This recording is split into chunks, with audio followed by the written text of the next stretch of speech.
What's up? Welcome to the College Investor Audio Show. We are so glad you're joining us today as we talk about this topic. Very good topic. 529 plans have no expiration date, but some college savings options actually do. And we'll get to that in just a second. Just a reminder, though, to hit that subscribe button, share this podcast with your friends and family. If it's helpful to you and can be helpful to others, we would greatly appreciate that.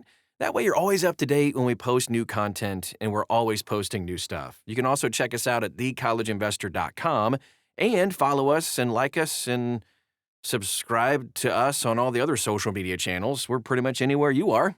Just search for the words The College Investor and you'll find us. We'd love to get to know you and help you along in your journey. All right, let's get to this. 529 plans have no expiration, but there are actually some other options that do.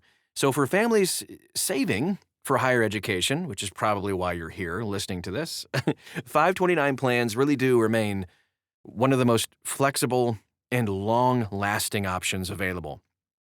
Unlike other college savings accounts or financial aid programs, 529s actually have no time or age limits for contributions or even withdrawals. However, there are other forms of financial assistance and savings plans that may come with some strict deadlines and usage requirements. But first, let's talk about 529s. One of the biggest advantages of a 529 college plan is the money can remain there forever, in theory. There are no limits on when funds must be used. There's no age cap on contributions either. This makes 529 plans a valuable tool for parents, grandparents, great-grandparents, great-great-great-great-great-grandparents, which would be the first time ever somebody is a great and still alive. So congratulations to you. How did you do it? And even individuals looking to save for graduate school, continuing education, or transferring unused funds to another beneficiary. The cool thing is, funds in a 529 plan can be passed down throughout the generations. So that great-great-great-great-grandparent can still pass down the 529 plan. It's pretty cool. If the original beneficiary does not use the funds, the account owner can theoretically pass it down forever and ever and ever and change the beneficiary to another eligible family member, which includes a child, a grandchild, and on and so forth, or even themselves too. This flexibility just ensures that money set aside for education remains useful over time. Let's move on to time and age limits on some other college savings plans. Yes, 529 plans offer unlimited time for usage. Some other savings options don't. A lot of prepaid tuition plans, which allow families to lock in the rates at participating schools, have strict deadlines. They're really helpful in states such as Alabama, Florida, Illinois, Maryland, Nevada, Texas, Washington, and West Virginia actually require the tuition benefits to be used within 10 years of the beneficiary's expected college start date. Some other states, like Michigan and Mississippi, impose limits of 15 years and 8 years, respectively. Virginia and the private college 529 plan extend the usage window to 30 years. Prepaid tuition plans in Nevada, Ohio, South Carolina, they have set age limits for beneficiaries, typically around 28 to 30 years old, though military service can provide some flexibility here. Meanwhile, Coverdell education savings accounts must be used by the time the beneficiary turns 30, unless they have maybe some special needs, which could allow for an extension. Let's talk about the expiration of financial aid and tax benefits. Okay, financial aid, tax credits, and scholarships also can have some varying limits.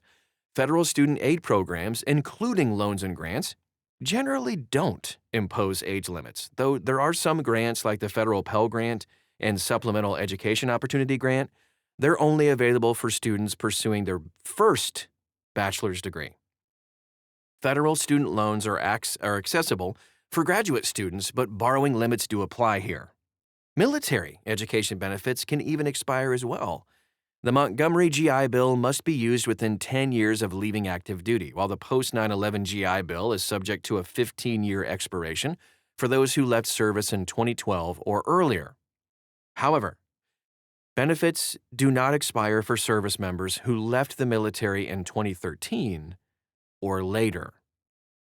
Scholarships and tax credits also come with restrictions the American Opportunity Tax Credit is limited to just 4 years of post-secondary education, while the Lifetime Learning Tax Credit can be used indefinitely, hence the name, as long as the taxpayer incurs qualified education expenses.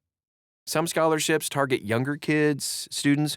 Others specifically support older adults returning to school.